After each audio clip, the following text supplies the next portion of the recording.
So are y'all ready to get into it?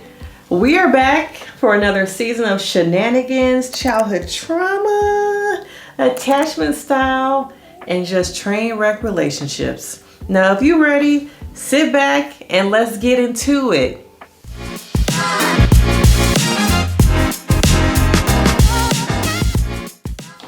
But before I start, I need y'all to like, subscribe, leave me some comments. I'm on the road to 1,000 and we are getting closer and closer. But I need y'all help to get me through this algorithm, help my videos out, and help a sister out get to 1,000, okay? Now, what y'all came to see, okay, was me talk about Love is Blind, season 5, and how some of these people are claiming red flags, some people are red flags, and other people decide to run because they saw the red flags. Or maybe they were really a red flag themselves, okay? Now let's get into it. As the season opens, we are introduced to, once again, Nick and Vanessa Lachey. The contract must be contracting because no matter what we do, we still get them every season. Shout out to the management team because they give no F's what we think. They gonna show up with their little jokes. Hey guys, mom and dad is here. Y'all can move along, okay? Because we need to come to see y'all. Ain't nobody came to see you, Otis, okay? We came for the couples. So we're introduced to our couples. And right off the bat, it's a little bit different for me. I'm seeing a lot more people in their 30s, a lot more people establishing their careers. And I'm like, okay, we got some things to work with, all right? But I'm still not seeing a lot of people who are of different nationalities, different cultures, more curvier women, even seeing people who are maybe have some physical disabilities, because there are more people out there who want love and relationships than what the Americanized thing that we continue to see each season. But I digress. I can talk about that another season. But I want to get into some of these individuals in this video because some of them have some things that I think I see in my clients. I see in my clients who are kind of trying to repair from people and heal from some of these people. And some of y'all might be in a relationship with some of these women, some of these men, or you might see yourselves, okay? Now first, I want to get into Izzy. Izzy is very interesting because he's good looking, he's charming. To me, he was collecting women like infinity stones. Because I'm like, what you really doing? Are you here for love? Are you here for TV? Are you an undercover player?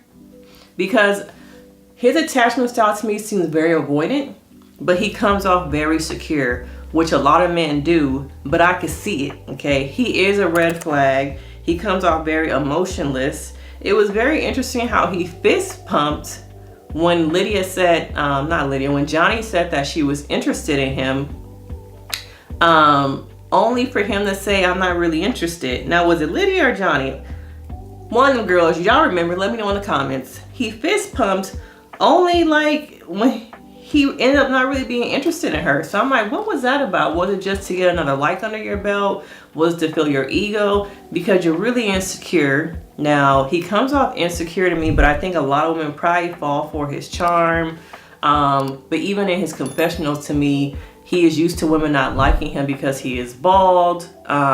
So I could see he has some insecurities that charm, that charisma over compensates for, okay? So that was me. I'm like, okay, some ego in there, some insecurity issues. I'm wondering about your past relationships. How have you shown up in those past relationships? How has your insecurity shown up in some of those past relationships? Now, I think he lacks the ability to be kind of hold space for vulnerability. And it's interesting that, spoiler alert, that he chose Stacy, because Stacy also is somebody who kind of runs and doesn't show a lot of emotional capacity. She's not used to having to show up like that, and she admits it. So for him to be somebody who doesn't hold space, who charms with charisma and things like that, and then to choose a woman who used to be independent, who's not used to having to show vulnerability and hold space, very interesting, okay? Because notice how he wasn't able to show up there wasn't an emotional connection between him and Johnie. I am also very curious about Johnie, okay? Now, Johnie admits that she is a walking red flag, and I have to say I kind of agree, okay? There are a lot of, like, she's very rigid, she's very flippant, she tries to split people. Her relationship history, she was married but wasn't in love with the person. Her partner before that died of a drug overdose, and that was her longest relationship. So she had a lot of trauma. And there's also some stuff with her mother, her mom saying, maybe you're just not a person whose relationships just aren't for you. So there's a lot of trauma there. And I was thinking about, okay, for me, I feel like there are some access to things going on, her rigidity. She's emotionless at times. She also is very cold. And from a producer standpoint, I think they saw that. And spoiler alerts, looking at the preview and how even though Izzy was not interested in her and the other guy, I can't remember his name, she still goes over to Mexico. But for what? For what? For drama? To prove yourself? To try and be... She comes off at times as a pick-me, but a pick-me with a lot of red flags.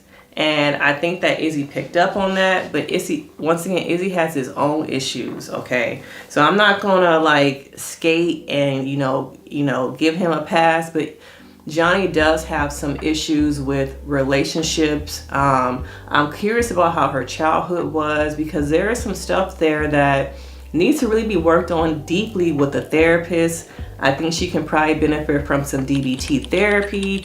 But let me know your thoughts. Do you think that Johnie's a red flag?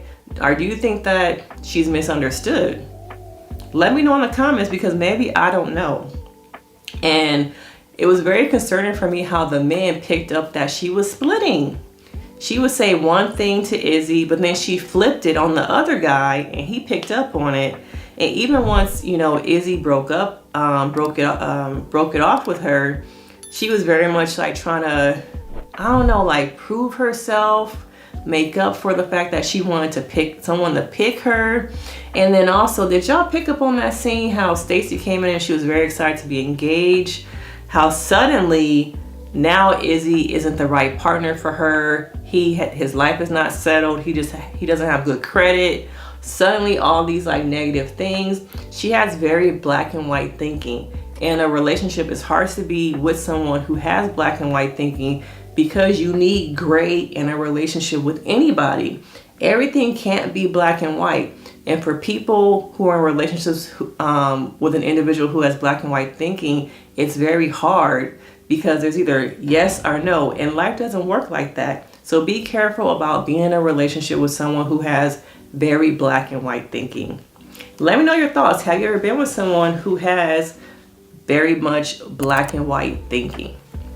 Now, I really want to talk about Miss Lydia. Now, Lydia came here for men who are emotionally mature, who know what they want. Yet she chose initially Izzy, who is not emotionally mature, okay? Now, your actions and your words do not match Miss Lydia, okay? Now, when it came to her friendship with Leah, I was just like, something don't seem right, okay? Getting that attached to someone you just met. Also, how she was giving her words of encouragement, but at the same time, I feel like she was projecting her own stuff of why her own stuff with her own partner and matches didn't work onto Aaliyah. Was that just me? Now, if you really came here for love and not friends, we're gonna have to get into Aaliyah in a second. But Lydia, I think she jumps to conclusions, okay? Once again, it's another person to me who was too transparent and too vulnerable with the wrong people. When it comes to her friendship with Aaliyah, did Aaliyah really need to know all the stuff about his car, what he likes to eat? It was too much too soon, girl. We not on that level, okay? Now, I'm not trying to share a man with you. Why you really giving me all this information? Are you really my friend? Or are you still trying to sabotage what I have going on? To me, it felt a little saboteur, because as a friend, I would recognize there's information that my friend needs to know about her partner, but then there is stuff I should keep to myself. Some of the information I can pour into this dynamic that she's trying to work on can really hurt that, okay? And I don't know you enough to know what information you can sit with and what stuff I need to keep to myself. It was just too much too soon, because it was giving projection. I'm also starting to wonder, like looking at the previews, girl, do you want my man? Are you trying to get back together with him? What's really going on? And Aaliyah needs to recognize, did I come here for love or did I come here for a relationship? Now, I'm gonna do a separate video about these attachment styles with our core group of couples. But for the sake of this video, I really think we have to think about our female friendship dynamic when it comes to us being in relationships compared to us being single. We function differently when we are in a relationship with somebody as a friend, and we function differently when we are single as a friend. And in this dynamic, it just felt like I can't be friends with somebody who used to sleep with my man. Even if it's that I just met you, I just met him, I don't get how you can still be friends with somebody who is just doing too much too soon, okay, for us to have a friendship. The foundation of our friendship is now built upon you being the ex and me wanting to marry this person. I'm on the show to marry him. So why are you pouring all this stuff into my dynamic? Why are you telling me all this stuff? You should let me have my own experience. Let me get to know him on my level before you just sabotage and taint any idea. And that's what she did. She tainted Aaliyah's perception of him, because she made it seem like, oh boy was trying to make it work with Lydia when he really wasn't, okay? So peep game that Lydia is manipulative. I don't know how it's really gonna work out with her and Milton. I do think the age gap is a factor because he seems a little bit immature because he was very much parentified and he had to grow very quickly. So he didn't really have a childhood. And his childhood was mainly spent in the books. You heard that by the time he was out of high school, he already had an associate's degree. Now, I'm gonna have to go deeper in another video just about this childhood trauma stuff, this attachment stuff. But these were kind of like the highlights for me in these couple episodes. Do y'all think that Aaliyah is gonna have another Zach and Bliss moment? Do you think they'll be able to make it work and get back together? Or do you think it's a wrap? Okay, because she's a runner. She's a runner. She's a runner. She's a runner. Aaliyah is a runner. Okay, I don't know if this dynamic is gonna work, but let me know your thoughts. What childhood trauma stuff do you want me to, touch upon in my next video when it comes to these couples? Make sure you like, subscribe, help your sister out. I'm almost to 1,000 subs. I need y'all help. And this is my review on the first 4 episodes of Love is Blind season 5. The train wreck we always see coming, but we continue to watch. And I will see you in the next video.